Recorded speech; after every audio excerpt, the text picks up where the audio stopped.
This is censor host Sangsel Baigurium. We will quickly deliver news about the Middle East war. The Iranian president announced that they will no longer attack neighboring countries. He also apologized to neighboring countries for the airstrikes that occurred in recent days. However, he rejected the US demand for unconditional surrender.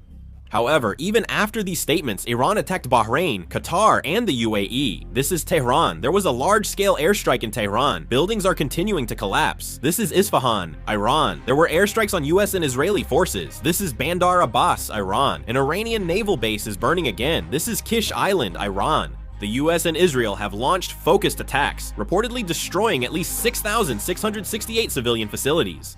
In Lebanon's Bekaa Valley, all Hezbollah facilities have been destroyed. This is the UAE. Dubai International Airport was attacked by Iranian military drones, causing a temporary suspension of operations. Is this Iraq? Reports say Iraqi forces are moving toward Erbil in northern Iraq.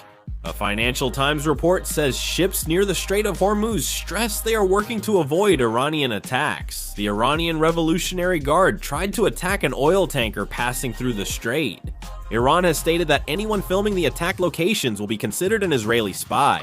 The Iranian military announced that attacks on US facilities will continue. Iranian state media reported that the Iran Stock Exchange will be closed until further notice.